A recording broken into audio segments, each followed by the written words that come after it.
financial literacy. It is my love. I love talking about money. I love talking about finances. So a little bit about me.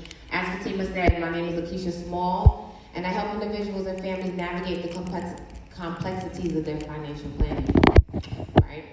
So just remember, no matter how much money you have, it doesn't matter how much money you get, it's how much money you keep.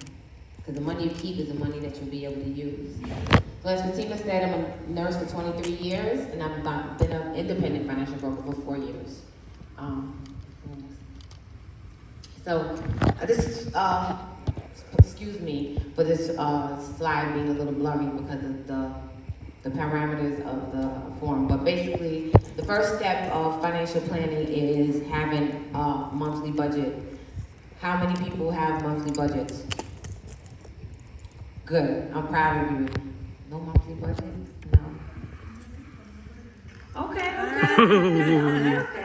Well, you still have to budget because it does take some money funds to take care of you. You know, whether it's a cell phone bill, you still start with that because they say, which is true, if you can't budget with $100, you can't budget with $1,000. So it is just to take account because if you don't know how much money you have, even though you don't have nothing right now, if it's helping somebody and you get a few dollars for doing something odd job, you know, babysitting, you still have to budget with that. What are you going to do with this? So you start small, but the concept has to start with you budgeting because like everything else, the more you do it, it becomes that muscle that you develop, right? So you definitely have to start with a monthly budget. And I'm going to tell you, if you don't budget, you can't budget in your head. You can't. And most Americans do, but you have to be accountable and have a budget. So when you know where your money is going. If you don't know where your money is going, it's like opening up a car window. You just have the papers rolling and you speak and it just flies out. And it takes so much to get it, and it's so easy to lose it, right? Next slide, please. So, for me, when I learned about financial literacy, when I retired after in COVID in 2021 as a registered nurse, the book that I read was Rich Dad, Poor Dad. And I'm going to tell you, as a six-figure income earner, RN, it put me into bankruptcy. After bankruptcy, I reported it because I made a lot of money, right? And I asked my accountant why. You know, I don't have any money, and how do I end up on Uncle Sam? $12,000, I have to pay my taxes, I'm a homeowner, I have kids, I haven't gotten any deductions to be able to sustain that. So with that $12,000 in interest building every day, even if you have a payment plan, interest grows every day with IRS. It went from $12,000 to a whopping $50,000. And there was no way that I could save for retirement, pay my mortgage, pay my bills, take care of my kids, and pay my school loans, right? And after I read this book, if we all knew our position on the cash flow quadrant, we would make better decisions because we will understand that the biggest bill that we all have is taxes. But everybody in every category does not have the same tax rules. So by knowing that as an employee, what I earned as an employee, 40% already was gonna go to Uncle Sam. If I knew so much, I wouldn't have worked so much because no matter how much I worked, he was still gonna get further 40%. So that's how come I ended up in bankruptcy. And there's no deductions for an employee. So the S stands for self-employed. Those are small business owners. Those are doctors. Those are barbers, nail technicians, self-employed. A lot of people say they have a business, but what they also have to believe, if you don't go by the system, and system stands for save yourself time, energy, and money, right? If you understand the system, you will make better choices for yourself, because there's no one shot fits all. There's no cookie cutter plan. Everybody has a different destination in life and different things going on in their life. So I believe if people were more informed with financial literacy, we make better choices for ourselves, right? So S stands for self-employed, small business owners. 60% of what they earn goes to Uncle Sam off the bat, and that's not even a tax bracket. But the difference as self-employed, if it's an entity, whereas it's an LLC or S Corp, and they're set up properly as a business, they have tax deductions that they could take off. And the taxes are the biggest bill. So if you would get the tax deductions, then you're winning.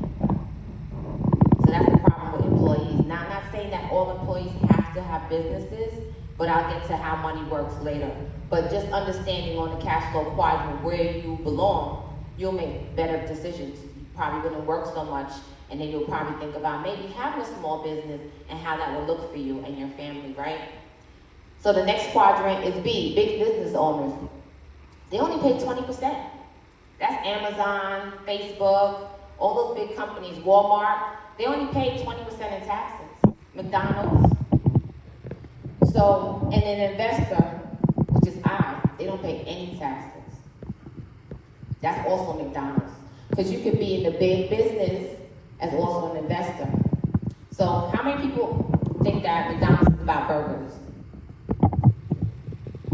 Okay, so you know it's about real estate, right? Definitely, so you know how they do it, right? So, you have a McDonald's, which is big business with the employees, but every year they buy the land, right, and the building, so then they own it, they're an investor. So no matter how much money they make as an investor, they now have entitled to the depreciation, appreciation, and amortization taxes, right? So the only way to know that is that you have financial literacy. Because everybody wants to get to an investor, from the employee to the investor, but you can't be both. You can't be both.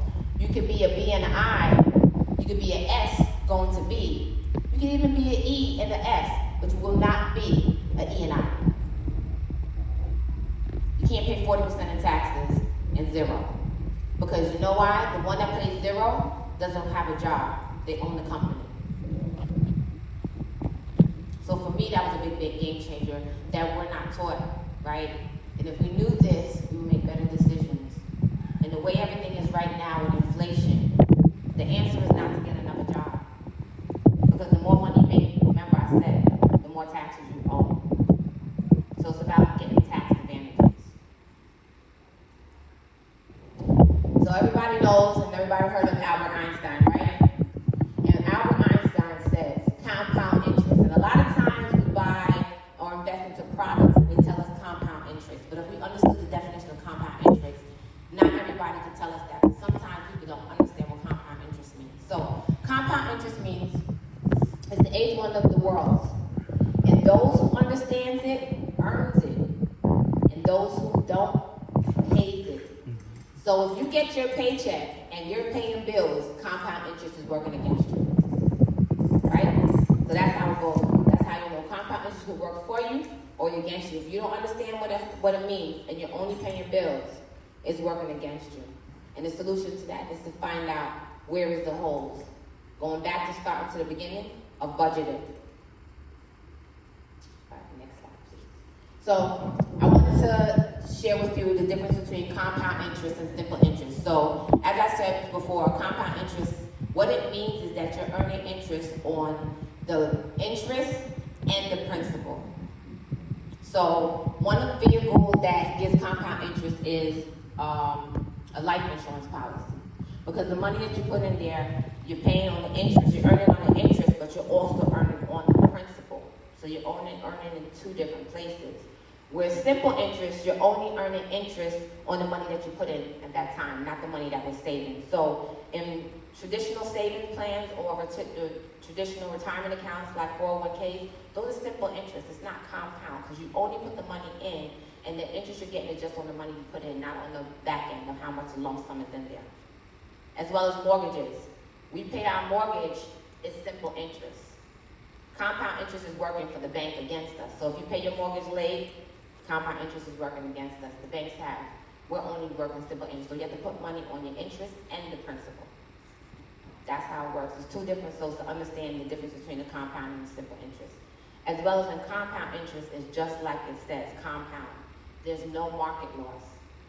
So if somebody mentions to you that there's compound interest and you're losing money in the stock market, that's not compound interest because you only gain money.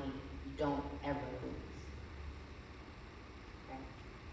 Next slide. The next thing that's important when we're using investments or products of understanding how money works is assets and liabilities. Not understanding what assets are and what liabilities are, right? So assets, cash is not an asset. It's a paper asset, meaning that it does give or have value, but you give it value, which also means why it's not an So every dollar you have in your pocket, remember as an employee, you owe Uncle Sam 40%. That's off the bat without a tax bracket. So just understand that. If you look at the dollar, it says promissory note. That means that I promise to pay the government 40% of what's on this dollar. It's a debt. And if you change our mindsets and understand that a lot of things that the government is doing right now, it will make a little bit more sense. Because financial literacy is not just about math. It's actually politics as well. It's actually how the system and the tax codes work. That's financial literacy. So financial literacy, when they say, well, let's teach it in school, it can't be taught in school. Financial literacy is a lifestyle. It's a mindset. It's something you practice every day. And you change it. As the system changes, Uncle Sam changes the tax codes every year. Which means that we all have to change our plans every year. Right? I was just saying to this young gentleman here that if you have a padlock, and we all have that padlock, and we change the code on the padlock, can you get into the locker next year if the code changed? So we have to learn the new code. And only by learning the new code, we have to change with the codes that come. And change our lives accordingly. COVID changed us forever. And we'll never go back to the way it was. So being open to change is the best thing. If you don't control it, how can you change it? The only thing you can change is yourself. It's easier to change you than to change everybody else. So if you change the way you think and view things, a lot of things will get better. Right? Liabilities are bills. If your money is going out the door, those are all liabilities. So a lot of people will say, my primary house is an asset. It's not. It's not. Because you're always paying it. If you can't work, how would it be paid? Right? It's not growing unless you pay it. But if you had a secondary home as an investor, now that home becomes an asset because you're not paying it. So even if the interest is high on the loan, you're not paying that loan. The tenants are paying it, right? So that's how the landlord increases your rent, right? They have to, with the cost of living, it has to go with it. Plus, to make sure the house, the appreciation and the value of the house stays up. You want to live somewhere nicer to keep the value up, right? You want to keep your family to where you live, the value of the house has to stay up. That's what takes the equity, which is tax-free, right? And those are things that come as being a small business owner, right? So that's the difference between things that we don't discuss. I can have a product, but is it an asset or is it a liability? Now, you also have appreciating assets and depreciating assets. Some assets lose value like real estate. It doesn't always stay up. Stocks is an asset. It doesn't always stay up. So there's a difference between appreciating assets and depreciating assets and where you want to be. Just some of the tools that we should think about when we're making choices of financial, what we want to be. That there's a lot of things that we don't know that nobody talks about, but these conversations have to be happening more often in order for us to be comfortable with talking about it. People don't like to talk about money, but if you don't talk about it, how are you going to attract it? They always say, talk about what you want to attract. I want money all day, right? We want to help people all the time, but we don't have any money. So that means that we have to make money moves. You can't help anybody saying, I want to do it. You got to do it and make the money so you can be able to help the people. That's just the way it works. So, next slide. So another thing, so let's talk about money, right? We want to all do investments, and that's how we put our money to work. After you work for your money, the first thing when you get your money is you pay yourself first. That's the first rule. You have to pay yourself and stick with it. If you decide that I only have $100, then you know what? Then $5 or $10 you have to commit to every pay period that you're going to take out and pay yourself before you pay your bills. Right? And after you do that, then you pay your bills. But the money you took to save for yourself, where are you going to put it to work? Because just like you work for money, you have to put your money to work. And the only way to put your money to work is investments, right? But there's rules to investments. You have some investments where you put your money, you get taxed now, you get taxed later, and you get taxed never. So when you talk about diversification, you should have your money in each category. Most people have their money just in the tax later, which gives a big tax bubble to Uncle Sam, right? Big tax bubble. So tax now is the banks, the mutual funds, CDs, and stocks. It's not that you never pay taxes, but you pay taxes already, right? But hear this now. When you put your money in the bank, you already pay taxes on it, right? When your paycheck, direct deposit goes in the bank, right? So you already paid your taxes one time. And at the end of the year, the bank then gives you a tax form that you're supposed to give to IRS to let them know the interest that they gave you in your bank account, you now have to pay taxes on that. And at the end of the year, Uncle Sam taxes you on all of that income he paid taxes on already. He taxes you on it again at the annual, right? So you get taxed 3 times on the same income. And you wonder why you don't have any money? 3 times on the same income. That's when you keep your money in the bank. Inflation is 3% every year, which means the cost of living doubles every 10 years. And that's just fact. So if you don't have your money growing somewhere that you're earning at least 3%, you're losing the value of your dollar. And inflation is eroding you. Right? Remember a bottle of water used to be $1. Now you go places it's $2, $2.50, sometimes $4, right? Depending on where you're at. Location, that's inflation. Now tax later. Let me ask you a question. Would you rather, if I said I'm gonna give you a seed and you plant the seed now and give me taxes up front, or would you like to rather plant the seed, blossom to a whole tree, a whole forest, and then pay me taxes? When would you like to pay me taxes, before or after the seed? I'll say before because it's smaller, because if you do it afterwards, it's going to take a big chunk out of you. Definitely. Definitely. But most Americans choose tax later. That's because we don't have financial literacy. We don't understand. They tell us we'll be in a lower tax bracket when we retire. But let me tell you something, as a nurse, as a visiting nurse for 15 years, as a retirement specialist, that is not true. That is the time that people have the most income in their life. They work so hard for, but the position of it is in the tax later. So this is why people run out of money when they become elderly. Then we have tax never. Roth IRAs, municipal bonds, and life insurance, cash value life insurance, just not regular life insurance, cash value life insurance. Those are all tax never. Now, it's not like you never paid your taxes. You've paid your taxes just like you put it in the bank, but it goes from your bank into one of those accounts, and now it becomes tax-free.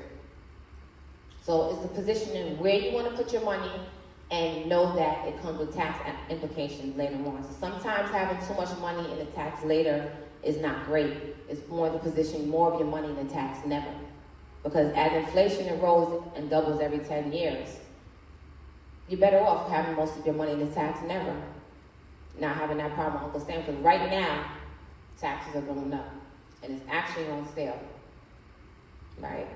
I don't control it, you don't control it, only Uncle Sam controls it. It could go down, but it's better to be in a better position where you control it, not the government controls it.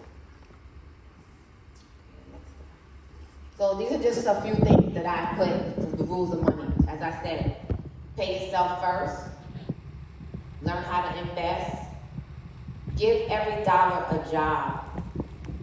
Gotta put the money to work. The money doesn't know where to go if you don't put it to work. Spend less than you earn. Have to have a plan and set goals. That's where budgeting comes in. So if you have it, doesn't mean you flaunt it, meaning that if you have the money, you don't wear it, because those are all liabilities. It doesn't grow any equity, right? Keep your finances organized. That's back to budgeting. It's a game plan, and when you learn how it works, that's financial literacy. Stepping up to the plate to educate yourself, get in the rooms to learn, because you are in control of your finances, nobody else, right? You have to get involved. Always have an emergency fund. Life is life in everybody. People are losing their jobs right now, left and right. People are getting sick, their parents, their children, themselves. People have car accidents. Things happen. In order to sustain life, you must have an emergency fund, and that's the only way to have income protection, to make sure that depression comes with finances. When you don't have it, and you have to pay that rent or that mortgage, and you got to get kicked out, or you got the food on the table, those are stressful times. Those are very stressful times, so that's the reason why emergency funds are necessary, right?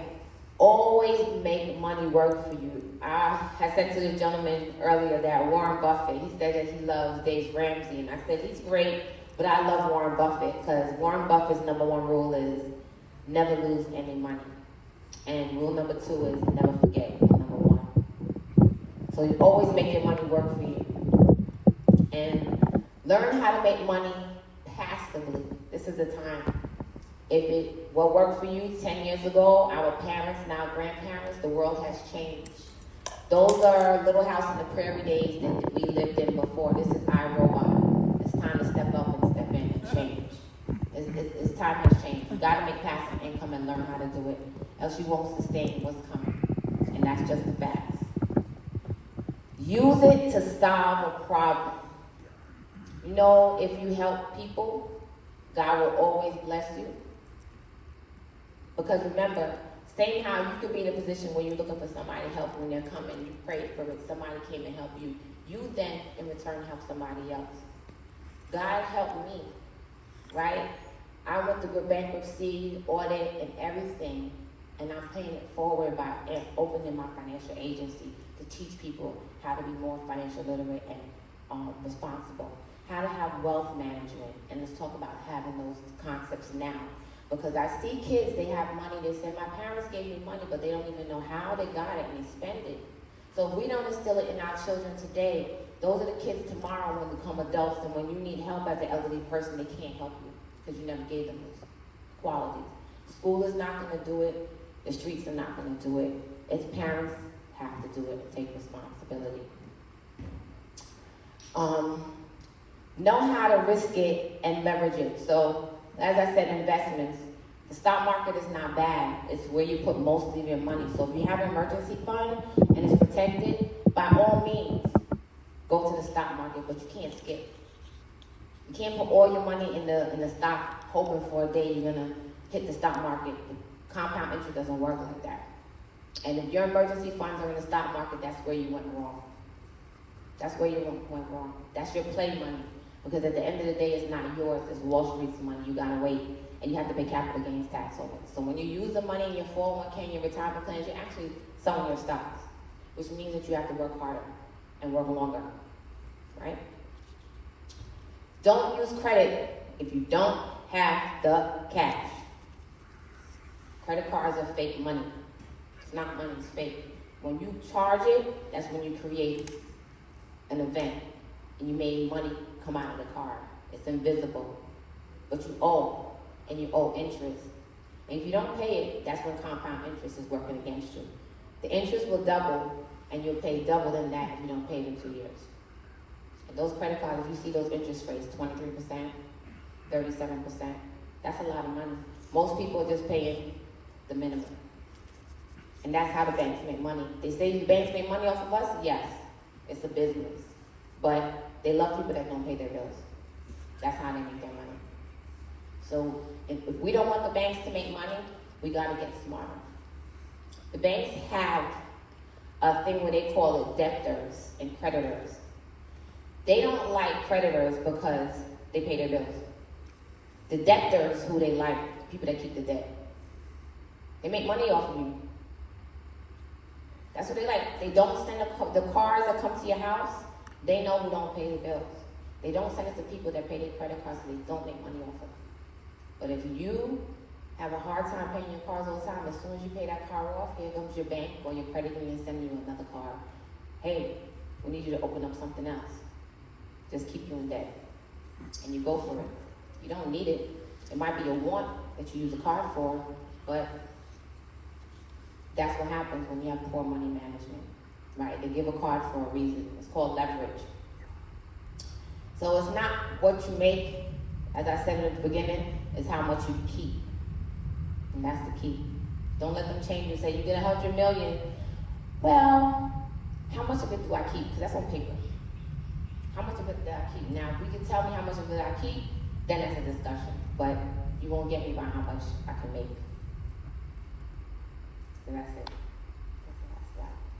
Any questions?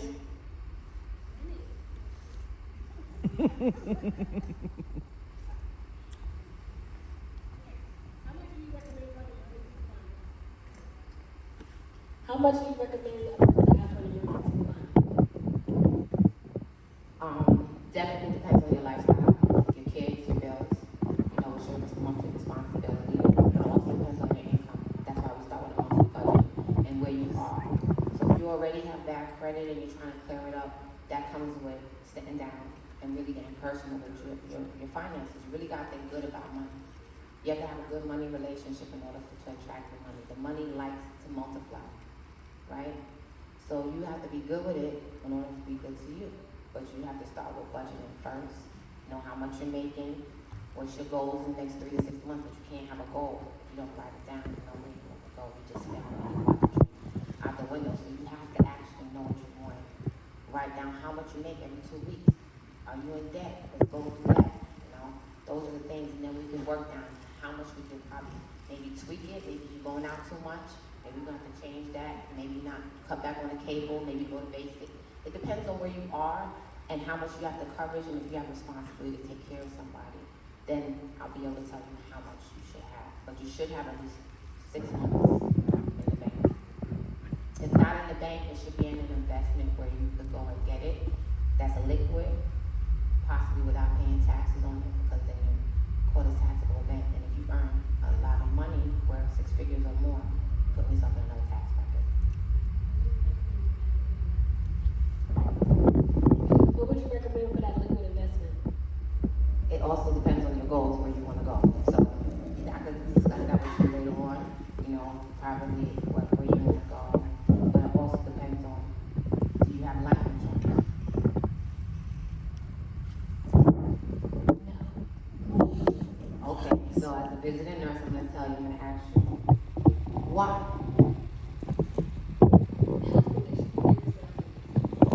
Okay, do you have children? Yes. No, I actually have my Okay. Okay. Now this is when we start talking about vehicles, and there's layers. Now 529 is great, but the first layer you should have is life insurance. Why? It's because it gives you income protection. Let's talk about that. You said you have pre-existing conditions here. There's a visiting nurse coming out. God forbid you can't work anymore. Who will take care of your kids and who will pay your bills? So those are the things that I discuss, and this is where I go for wealth management, and that's why I named myself, my sister rather than nurse financial strategist, because I strategize. I'm not just a one-stop shop. Customize your plan to fit you and your needs and your family and where you are now to get you to where you want to go. It's up to you. I just can't give you the information. Any other questions?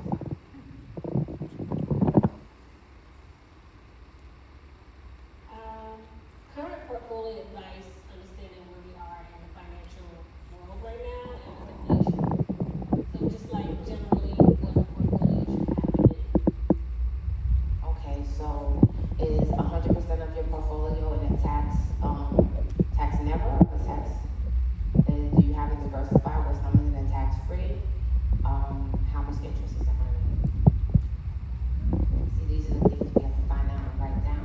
It's great to have it in that on those savings, but if it's not earning at least 3% or more, then we're losing the value of our dollar. Yes.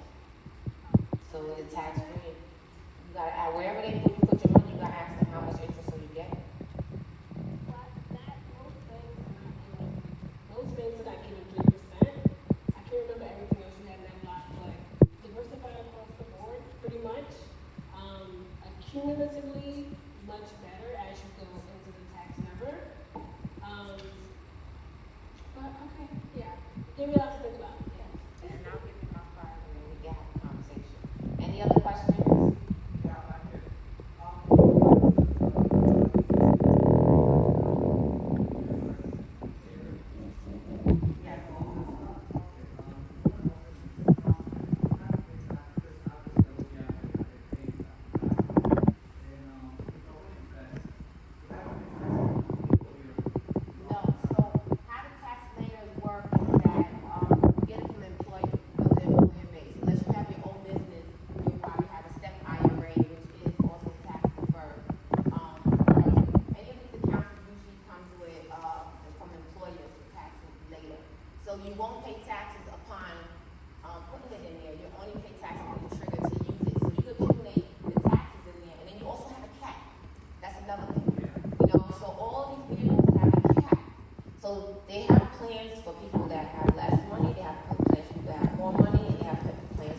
you remember, I said to you before. So a lot of these plans have a cap, like a Roth IRA, your cap 2025 is 7,000. So if you earn 250,000, this might not be a vehicle for you because you earn too much money to put in there. It's not enough to put in there for you to have to work better for you, for your family to save and get that tax deferred debt. Did I answer your question? All right, I'll take this one. So you said Roth IRA, the maximum is 7,000. Why is it not unlimited? You have to ask Senator Roth that, but the reason why it's not unlimited is because IRS knows exactly what they're doing. So they give you more, you can put more money in the tax later accounts. I believe a 401k you can put what, 22,000 max a year. So they know exactly what they're doing. They want you to put more of your money and they tell you save taxes now, but they'll tax you harder later, right? So they know exactly what they're doing, and Senator Roth, because they knew that, they give you the access to have a tax-free, but gave you a cap with it. So you gotta work longer, or the fact that you only put 7,000, but it's better to start now than later. I have a simple IRA. So right now I have a Roth IRA. I maxed it out. I have life insurance term, $500,000, and then I have a simple IRA, and then of course there's the banks, and then I have a separate brokerage so I can increase it to 15% of my income just for investments alone. So I'm trying. Yeah, you're doing a good job. Now you have to take some of that money and put it to work. It's great to have the money sitting there, but it doesn't sit there forever. Money has to work, so you have to take some of that money from those vehicles and reinvest it into other high yield assets, possibly art, another business, another property, land, but you gotta put the money to work. And know that every business you have or some investment you're doing, it comes with an L, and an L doesn't mean a loss, it means a lesson. Yes. So you have to learn. You can't learn if you don't lose anything, you can't learn. Life is just not like that. It's gonna like everybody, you're gonna lose some, you're gonna win some, and that's the way it goes. You just have to be open to that and not stress yourself out. But as I said, if you position yourself and understand that you have more of your money in the tax never and have some money in tax now, but possibly also goes with your age. If you want to be risky and put your money in tax later because you feel like you're younger and you have more time, it's fine. Just know that your money is in equity jail and you're working in a 10% deficit until you're 59 and a half.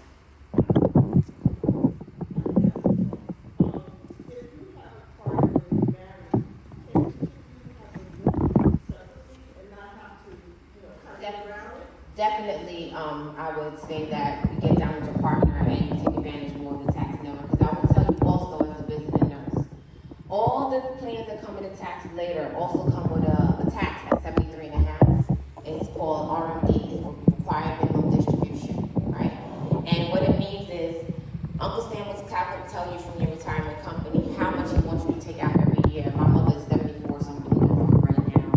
And if you don't take it out, he'll tax you 50% of what's in that account.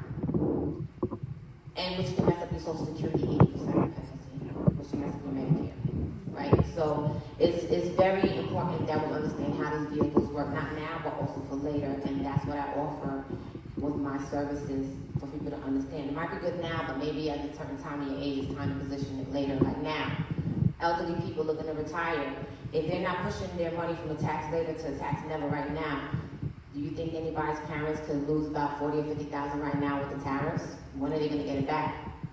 So I had to shift my mother's money from her 401k to a fixed index annuity to give her long-term care, as well as to give her the benefit where she won't lose any more money. She's 74. If she loses anything now, she doesn't have enough time to make it back.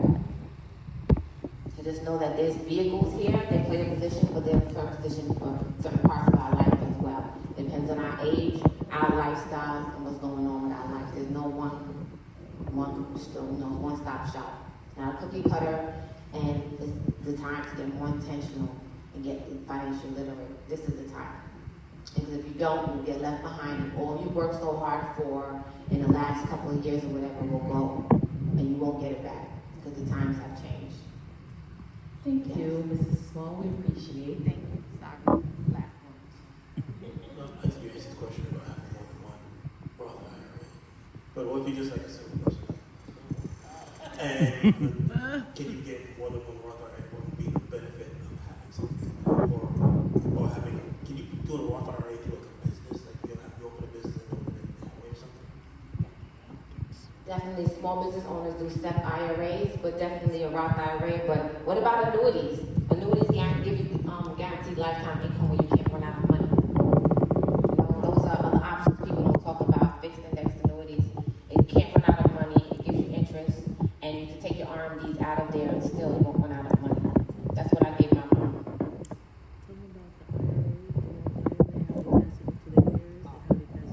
Quickly about when I said when you get older, if you have parents right now, they have any of these vehicles.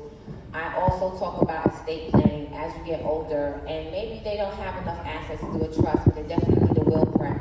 They need a power of attorney and a healthcare proxy, right? And you all know what's happening to Wendy Williams, and she can't be able to touch her money in the conservatorship. And the whole thing is because she didn't have a power of attorney for her medical or finances. So that's why the bank was able to take over her funds. With saying that, when you have these vehicles, you might not be able to touch them even though you're married.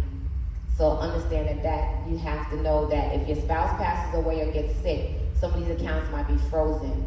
And that's why I do the estate planning, to have that conversation with everybody, let them know that where you had your money, it might not be great. So if anything happens, to position yourself, it's better to be, prepared and have it than to not be prepared and need it, because it might not be too late. So the young lady asked about the Roth IRA, you and your husband. I just want you to know with the Roth IRA that you, both spouses, can inherit it. But if you have children, your children will be taxed on the Roth. It's tax-free. Uncle Sam said it's tax-free for you, not tax-free for your kids. Thank you so much, Ms. Hall. We appreciate it. Let's give her a round of applause. Thank you. And if you want to know where they can reach you or contact if they have further questions. Pick up the mic, they can't hear you. And you were supposed to tell them about, they have the cap when the kids have to use it. So let's say it's 100,000 in there. They have a cap every year they gotta use. So it's a cap, there's money left over in there, they cannot use that. No, but it's going to be taxed. Yeah. There you are. Thanks, Anna. If you want to know how they can contact you if they have further questions. Okay, I don't know if everybody has a pen. I should have put my contact information on the slide, but I'll give my number. My number is 516-425-1081. You text me and I can send you my digital card, and you'll have my website and everything, my social media and my website. Can you say it one more time? 516 Somebody's money. 516-425-1081. Thank you again. Thank you, everyone.